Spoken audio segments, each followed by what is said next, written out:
Здравейте, драги зрители! Както знаем, правото на работа за българите в Австрия е тема, която вълнува много хора и всъщност е проблем за много българи, живеещи на територията на Република Австрия. Затова решихме, че ще бъде интересно за нашите зрители да представим едно интервю с магистър Грубър. Магистър Грубър е правен консултант в регионалния отдел на АМС за Виена.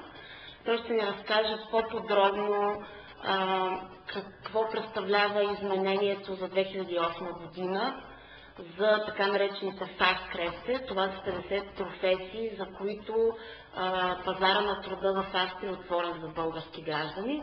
Също така ще разберем подробности около проблема с разрешителните за работа за студенти. Как, примерно, може да се издаде разрешително за работа за практика на студент. Надявам се, че тази информация ще ви бъде полезна. Освен това, в нашето предаване ще видите едно интервю с един от най-интересните представители на българската общност тук, както и откриването на изложбата Face-to-Face в Хаус Витгенщайн.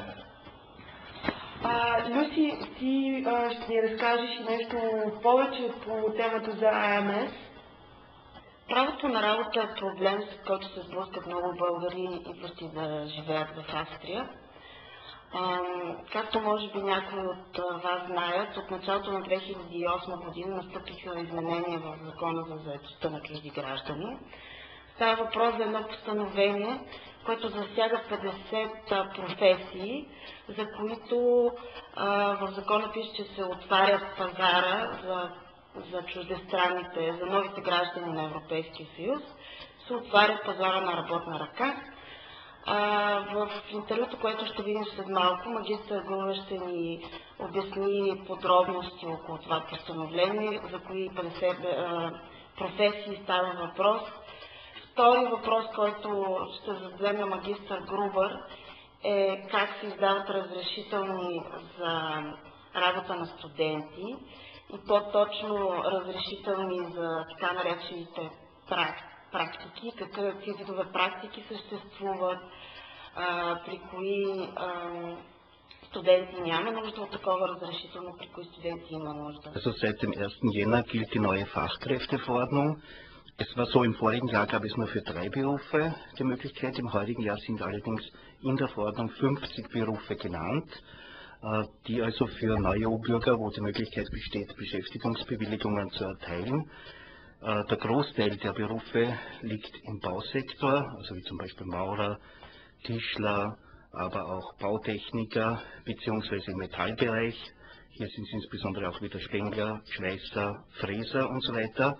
Aber zum Beispiel auch Köche mit einer entsprechenden Ausbildung können jetzt bewilligt werden, beziehungsweise auch Datentechniker und Bautechniker, die also entsprechende Ausbildungen haben, können wir jetzt bewilligen. Pflegekräfte sind nicht in der Fachkräfteverordnung.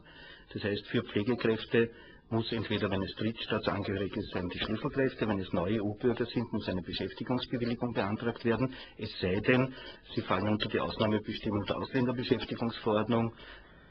Die Beschäftigungsbewilligung selbst wird für 1 Jahr erteilt. Das bringt für den neuen EU-Bürger den Vorteil, wenn er 1 Jahr mit dieser Zulassung arbeitet, dass er danach auch eine Freizügigkeitsbestätigung erwirken kann.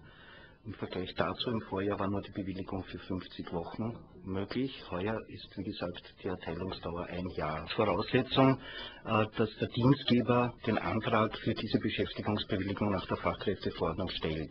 Das heißt, es kann nicht die ausländische Fachkraft selbst den Antrag stellen. Für uns ist natürlich für den Nachweis der Ausbildung ein entsprechendes Zeugnis über die Ausbildung das, was wir natürlich zuerst prüfen. In manchen Berufen der Fachkräfteverordnung gibt es gar keine Lehrausbildung, wie zum Beispiel Reifenmonteure. Hier sind dann auch Arbeitszeugnisse entsprechend zu bewerten, beziehungsweise wenn eine Ausbildung im Rahmen einer anderen praktischen Erfahrung, müssen wir das im Einzelfall uns anschauen. Aber grundsätzlich richtet sich schon danach, ob jemand die entsprechende Berufsausbildung gemacht hat. Es gibt für die Unternehmen eigene Antragsformulare, die bei allen Servicestellen aufliegen, aber auch übers Internet abrufbar sind. Eben eine Beschäftigungsbewilligung nach dieser Fachkräfteverordnung.